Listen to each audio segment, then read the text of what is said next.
Today we're speaking with Representative-elect Tyler Lindholm of Wyoming House District Number 1. Representative-elect Lindholm is out of Sundance, Wyoming.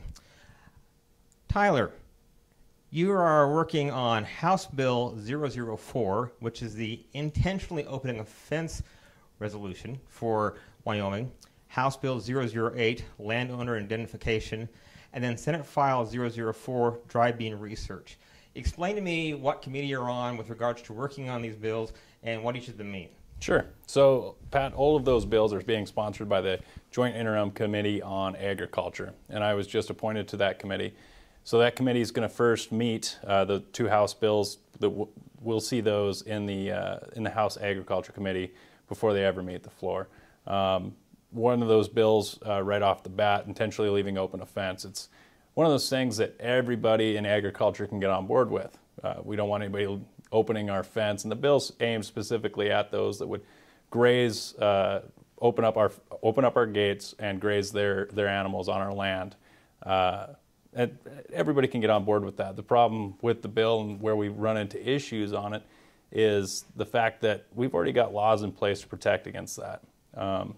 First of all, you've got illegal trespass, and then you've got private property damage. So those two actions are already covering what this bill would do. And the fines are the same, $750, what have you. It's not a good bill for the simple fact that it's really hard to prove as far as being able to actually prove that your neighbor did open up that gate intentionally to graze his animals, to let his animals forage. It's darn near impossible to prove unless you got a game camera up. Secondly, you get into issues where neighbors are not always great neighbors.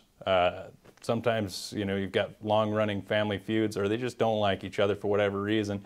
And if your cattle or sheep or what have you were to cross that neighbor's fence and you opened up that gate to go get them out, technically you could be tried under that law and you would be guilty of it. And that's the kind of bad laws that I do not want to see happen in the Wyoming State House. So as the bill stands right now, I will not be for that bill. The next one is the House Bill 008, landowner identification. Give us an idea of where you stand on that and what that one is all about. Sure. Yeah, great bill. This is a fantastic bill. The basic intention of this bill states that if you've got a pipeline that goes through your place, and this is for the people out there that are under a split estate type situation, where they don't actually own the minerals in the ground. If you had nothing to do with that oil, or with that pipeline being installed, being maintained, or any kind of assets coming from that pipeline, the bill just states that you cannot be liable for any kind of repercussions if something were to happen with that pipeline, like a spill or some type of damage to the ground. You're not liable. And the final one is Senate File 004, which is the dry bean research. Again, give us an idea of what this is all about and why this is important to Wyoming agriculture. Sure. So dry bean research, we've actually got a pretty robust dry bean agriculture presence within the state of Wyoming. Granted, it's not northeast Wyoming. We don't have the right soil type for that. But that doesn't mean it's not important for the state of Wyoming. And basically what the dry bean research would do was it would collect fees off of these producers at the time of sale so that they could use that money, the University of Wyoming, to research the type of beans to be used in the state of Wyoming, what would work best within our soil climate, what works best within our weather climate, and they could really benefit from that. It's much the same as the beef checkoff. It's same type of situation, same type of program ran at a state level. Normally I'm not a big fan of government interaction with private business, but in this situation it's voluntary to get into the program. If you don't want to be in the program, you can get out and your money will not be taken at the point of sale.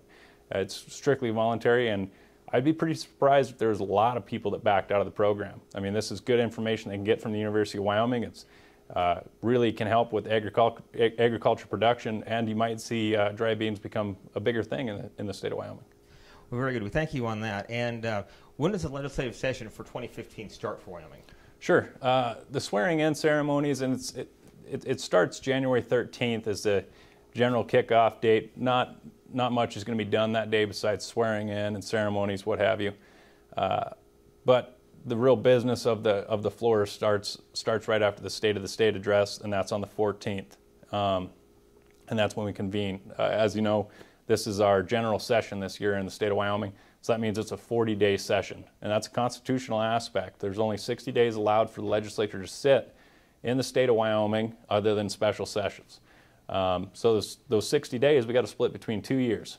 In your general session, you get 40 days, and in your budget session, you get 20 days. This being a general session, we'll be going until March 10th. So we've got a lot on our plate. Well, Tyler, thank you so much for spending time with Agriculture Television, and we wish you the best of luck in the legislature in 2015. Yeah, thank you, Pat, and thank you, Ag TV. Appreciate it.